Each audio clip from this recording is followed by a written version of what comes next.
Bem, prezados telespectadores e radioouvintes, eu tenho certeza que não só eu, mas os telespectadores e radioouvintes estão agraciados com a entrevista da professora Gisele, que está dando um show aqui e ela explica de uma maneira didática e receptiva as perguntas que eu estou fazendo. E agora nós vamos fazer uma outra pergunta boa aqui. Professora Gisele, educação ou saúde, qual área mais importante? Olha que pergunta boa, hein? Essa pergunta, ela é difícil, né? Porque como estabelecer importância maior entre duas áreas que são tão importantes para a vida de qualquer ser humano?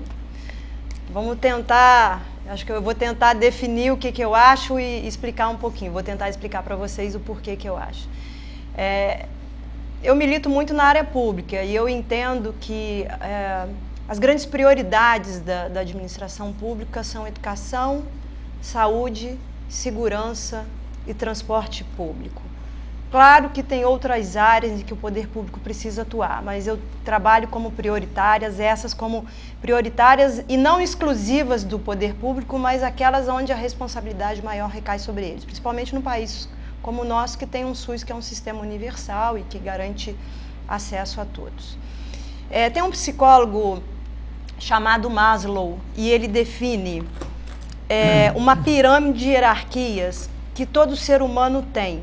Tem gente que não concorda, enfim, mas eu vou tomar esse psicólogo como referência, que eu gosto muito desse modelo dele. Ele define que qualquer pessoa, ela tem a sua pirâmide de hierarquia de necessidade definida. Elas são divididas em básicas e secundárias. Básicas são aquelas que a pessoa precisa para sobreviver. Se não tiver, ela vai morrer. E as básicas são as fisiológicas e as de segurança. E as secundárias são o amor e o relacionamento, a aceitação pelos grupos sociais e a autorrealização. Então vamos partir lá para as básicas, que são as fisiológicas. É o quê?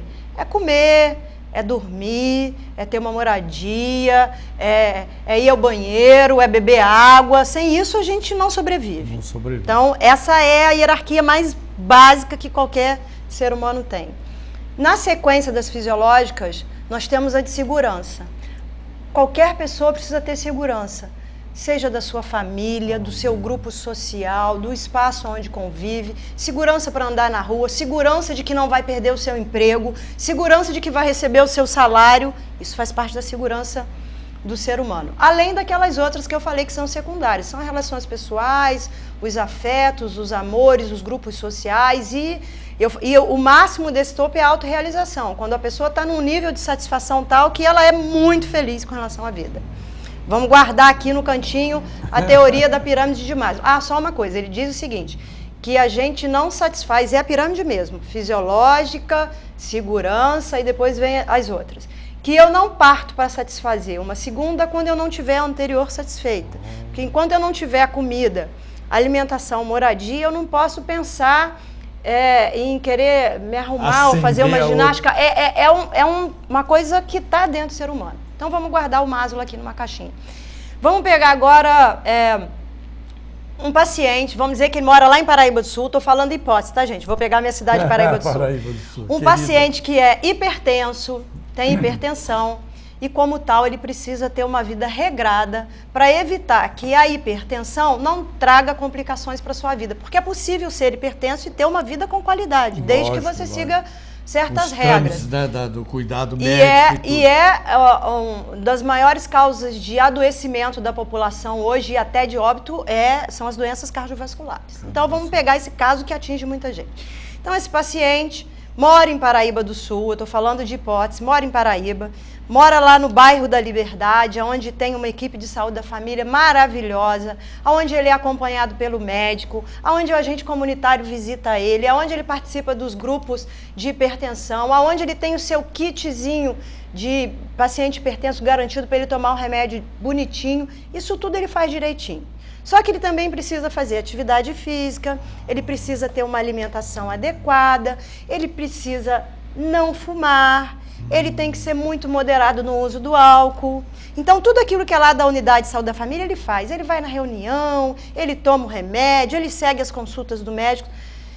mas ele não faz atividade física dele direito, ele fuma, bebe além do que deveria. O que acontece? Pum, explodiu a bomba, teve um problema cardíaco, vai para o centro cirúrgico, vai fazer cateterismo, agravou. Já não é mais um paciente que a gente conseguia controlar porque ele já agravou. Agravou, tá tudo certinho, fizeram o procedimento nele, ele vai voltar para casa e agora, mais do que nunca, ele precisa fazer tudo aquilo que ele fez e o que ele deixou de fazer. Ele precisa tomar todos os remédios, ele precisa fazer exercício, ele não pode beber, ele não pode fumar.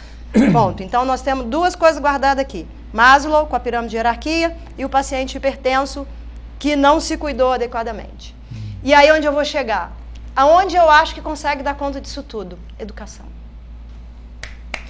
Porque uma pessoa educada, com princípios, com valores, com regras, não é uma pessoa educada para repetir aquilo que alguém falou, não. Não pode ser aquela educação de repito modelo, não pode ser aquela educação que é da época da Revolução Industrial, em que a gente pegava a pessoa e capacitava ela para reproduzir modelos, porque na indústria é tudo meio automatizado, reproduzir modelos. Não. É uma educação que prepara cidadão, que faz a pessoa, que estimula a criticidade na pessoa, que faz a pessoa enxergar para além daquilo que a gente está vendo, que faz a pessoa entender aquela frase que o senhor colocou, e muito bem colocado, que tem uma profundidade enorme, e que faz da pessoa entender que ela é responsável pela vida dela e que não adianta eu terceirizar a minha vida, porque é muito comum a gente ver assim, mas foi o médico que não me atendeu, mas foi o governo que não me deu remédio, foi a enfermeira que não foi na minha casa. E você? Você tomou o seu remédio, você fez a sua atividade, se a enfermeira não foi, você foi atrás dela. Então, a gente tem que parar de terceirizar a nossa vida, a gente tem que assumir. E eu só acho que através da educação a gente consegue assumir essa responsabilidade pela nossa vida. A gente deixa de ser um terceirizador de problema, a gente deixa de querer um governo paternalista. Eu estou falando paternalista no sentido de achar que o governo tem que ser provedor. Não, o governo não tem que ter nosso provedor temos que ser nós mesmos, e somente através de uma população educada e capaz, ela vai conseguir satisfazer a pirâmide de hierarquia lá definida por Mises, ela vai conseguir se alimentar, ela vai conseguir morar bem, ela vai conseguir ter uma família saudável com problema, porque toda família tem problema, lógico, isso faz parte da vida, ela vai conseguir ter segurança, ela vai conseguir ter boas relações, ela vai conseguir ser feliz, porque ela conquistou isso, porque ela foi educada para isso, ela se preparou para essa vida. E também, esse hipertenso, quando ele tem um nível de educação que diz, se o senhor não fizer, o problema é seu, não vai ser meu, porque eu tenho um limite de atuação. Isso daqui para frente, eu não posso ir mais. Contribuir seguindo os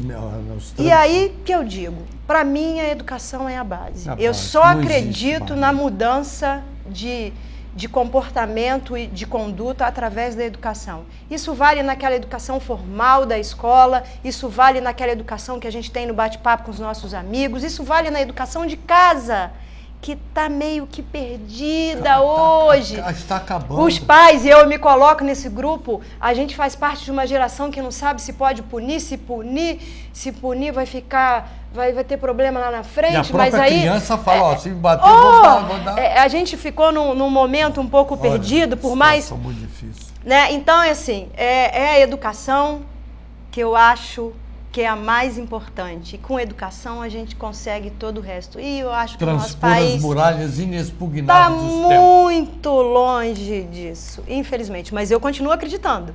Eu não desanimo, não. Eu tenho fé e continuo acreditando. Olha, eu sempre falo isso aqui também. Educação é primordial. Entendeu? Porque enquanto formos incultos e subnutridos, nunca, jamais, em tempo algum, seremos aquele país que nós tanto sonhamos. Eu, aos 11 anos, eu conjecturava comigo mesmo no acalento do meu humilde e simples lá.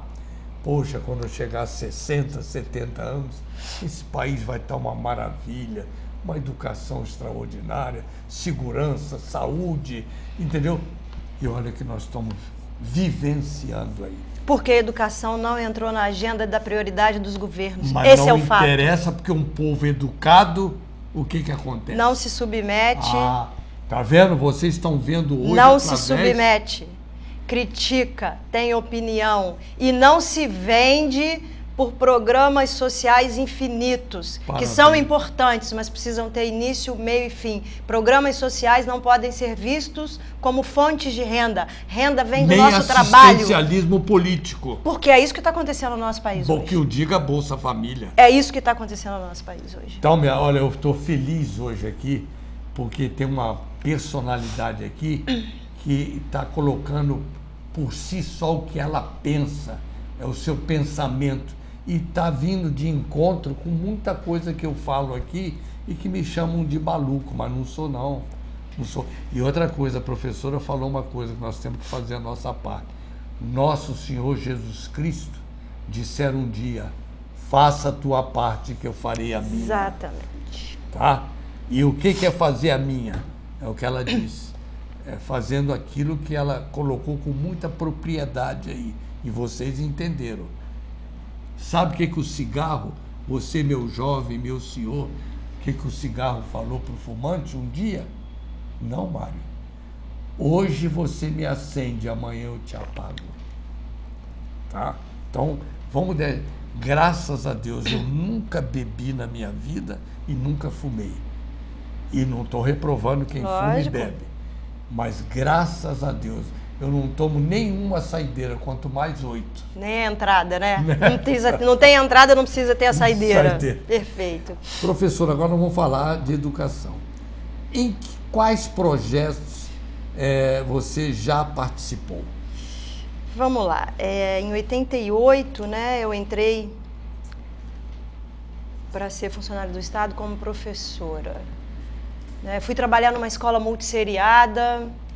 Não sei se todo mundo conhece o que é uma escola multisseriada. É uma escola de zona rural, onde eu era a única professora, só tinha uma sala de aula e lá tinha aluno de alfabetização de primeira, de segunda, de terceira, de quarta série. Olha. E isso em 1988. Nós não estamos falando de um tempo muito longe, não, hein?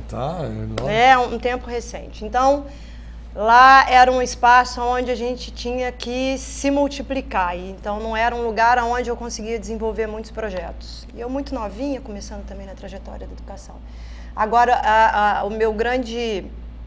Aí eu falo que a grande mudança se dá quando eu vou trabalhar no Barão de Palmeiras. É uma escola em Paraíba do Sul, uma escola estadual do Barão de Palmeiras, que fica no distrito de Werneck. E lá, sim, lá a gente é uma escola maior...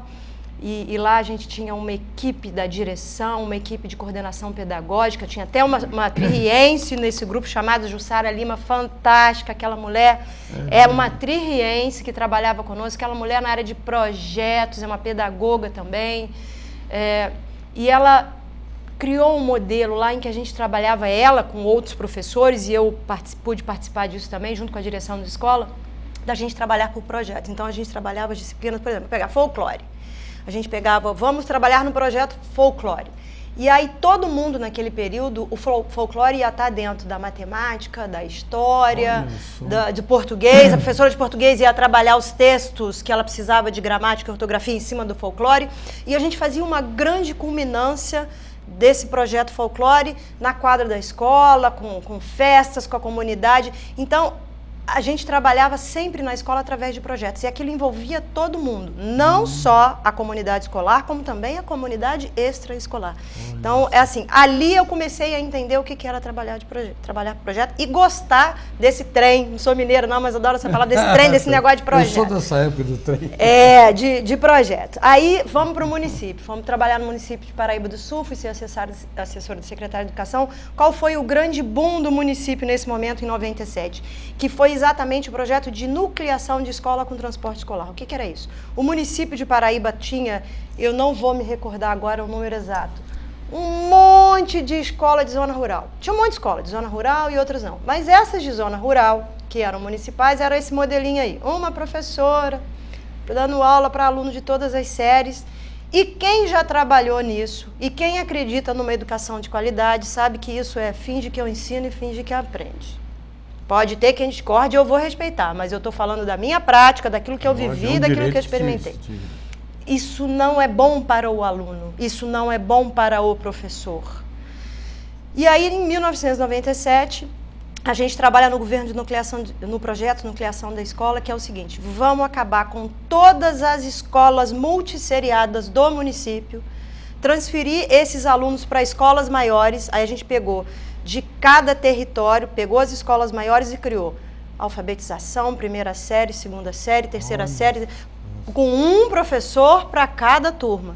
Essas escolas, fechar a escola, isso é coisa de maluco. Não, não é coisa de maluco. Esses alunos dessas escolas multisseriadas, que tinham um ensino de péssima qualidade, eles foram transferidos para essa escola que foi centralizada. E tinham garantido o seu transporte escolar, numa época em que, na verdade, a política de transporte escolar do federal é de 94, mas era uma lógica muito convenial e muito dos apadrinhados. Eu sou seu amigo, eu te dou. Então, isso não era política ainda. Em 94 começou, não era política, era apadrinhamento. Padrinhamento. Então, em 97, quando a gente começou já antigo. em 97, quando a gente começou isso em Paraíba, a gente não podia falar numa política nacional de transporte escolar, que efetivamente só ocorreu em 2004. Aí sim, em 2004, o governo federal lançou uma política de transporte escolar, com financiamento direto, fundo a fundo, sem esses apadrinhados. Então, Paraíba do Sul, a gente pode dizer que teve um pioneirismo, não era o único município a fazer isso, mas teve um pioneirismo no transporte escolar, foi e fez isso com recurso próprio.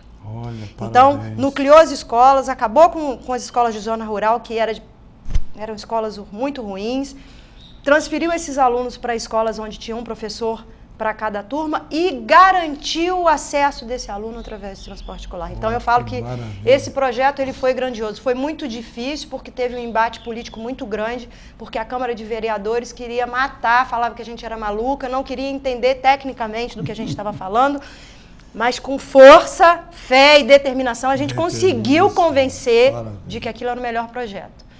E também a gente teve na sequência da nucleação, a gente teve, hoje isso tudo é moda, mas eu estou falando de 97, 98, cardápio único nas escolas feito por nutricionista. Hoje isso tudo é política do governo federal, tem até dinheiro para isso, na época não tinha. Todas as escolas do município tinham um único cardápio. Se fosse terça-feira na escola A, B, C, D, o cardápio era igual para todo mundo. E quem cuidava desse cardápio era uma nutricionista. Ela que estabelecia o cardápio da semana. Hoje, quem trabalha em educação hoje vai falar, tudo que ela está falando aí não é novidade nenhuma, a gente faz isso hoje com muita tranquilidade. Só que nós estamos falando de 1997. Vocês têm que retornar ao passado. Nós estamos falando de 97, onde não era. Então tinha esse cardápio único. A gente fez também em Paraíba uma coisa que eu acho muito interessante, aí é na lógica do estímulo, a formação de cidadãos. Aí quando eu falo que a gente tem que deixar de ser filho do Estado e ser cidadão, e para a gente formar cidadão, as pessoas precisam conhecer seus direitos e seus deveres. Parabéns. E também de saber que precisam agir, que não adianta só saber que eu tenho direito e dever, eu também preciso atuar. Parabéns. Né? Aí a gente incluiu disciplina, como é que chama? Conhecimentos tributários. Deixa eu ver se eu tenho uma colinha. Consciência turística e educação tributária. Tem uma colinha aqui. A gente incluiu isso nas disciplinas das escolas do município. Consciência turística era exatamente...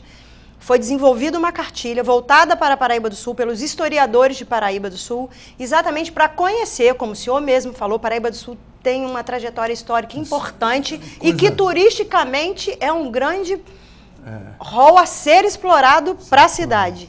A gente implantou essa disciplina. E a consciência tributária era exatamente para começar a ensinar para aquele aluno para que servem os impostos, para que servem os tributos, para onde vai aquele dinheiro que você paga, como é que o governo tem que te devolver isso, porque o cidadão precisa entender. Tem que entender, é o direito que lhe cabe. Então, a gente colocou essas disciplinas. Infelizmente, se perderam. Parabéns. Né? Mas isso infelizmente se perderam, mas para mostrar o seguinte, a gente acredita que precisa investir na nossa criança, no nosso adolescente, para a gente poder fazer mudança.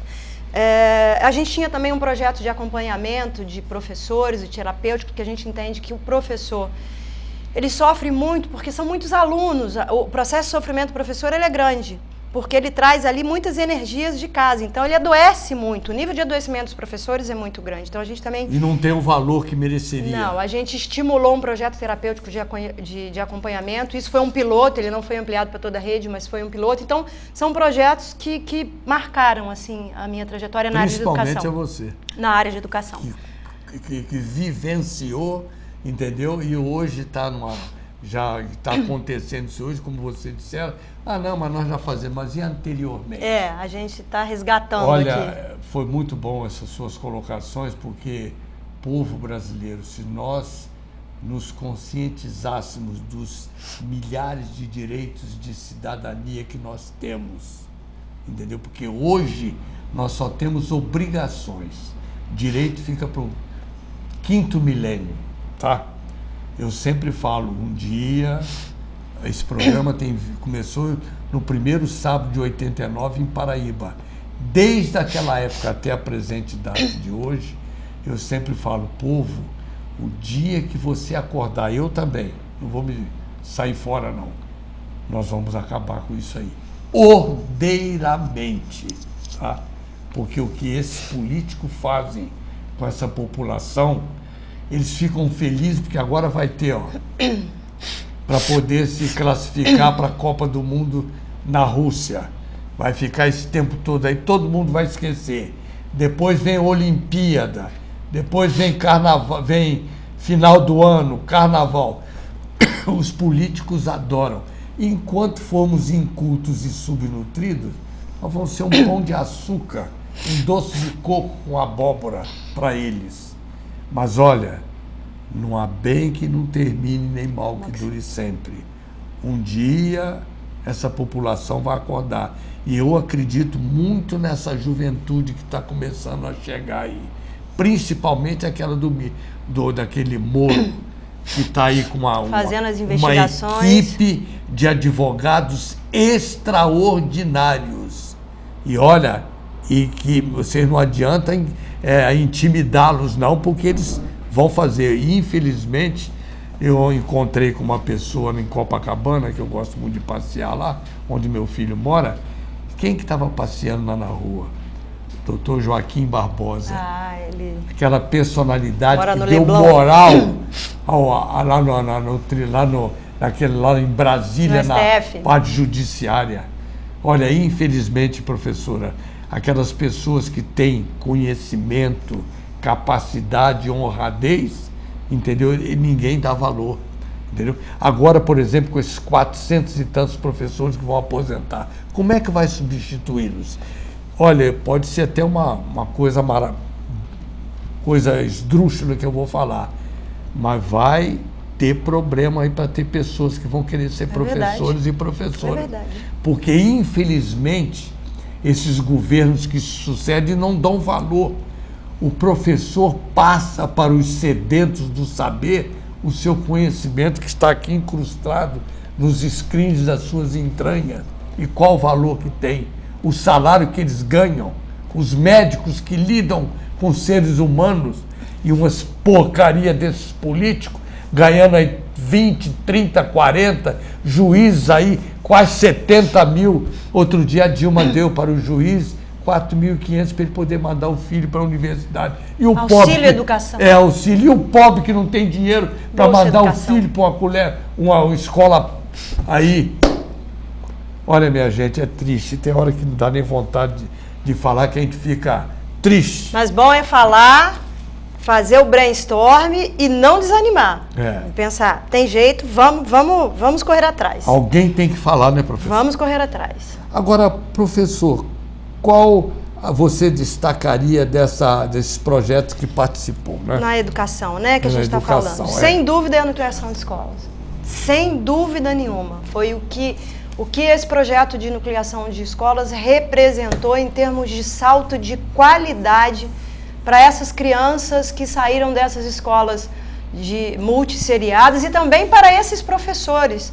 E eu vou dizer, como professora de escola multisseriada que fui, é um processo de sofrimento, porque você se vê ali, às vezes, você se sente um pouco incompetente, mesmo consciente de que não é, mas é difícil lidar com a emoção nesse momento, porque você vê aqueles alunos, eu tinha alunos na zona rural, quando eu dei aula, eles levantavam às 4 horas da manhã para ir para o curral, tirar leite, e eles chegavam na escola às 7, o horário que começava a aula, muitas vezes sem banho, eles vinham para o colégio com aquele odor do curral.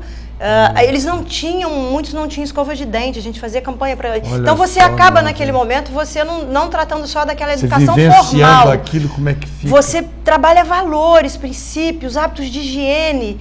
E não é porque não tem, é aquela pirâmide de hierarquia, faltam coisas para aquelas pessoas. Se faltam o básico, eu não posso pensar em ter o para frente, é disso que nós estamos falando. Então, você se envolve com, assim, eu trabalhei numa escola, na escola municipal, Escola Estadual Sebastião Lacerda, que era da família de Sebastião, família de Carlos Lacerda, né? Carlos que tem Lacerda, lá em Paraíba. Que... então, assim, a gente se envolvia com aquela comunidade, aí a gente fazia festa, aí você acaba tendo, a opção de lazer acaba sendo a escola, e você acaba fazendo festa. Então, esse projeto de nucleação de escolas, ele traz um ganho importante de qualidade para os alunos, uma vez que eles começam a participar de uma escola efetivamente, onde o ensino está adequado para eles, e para os professores também, porque...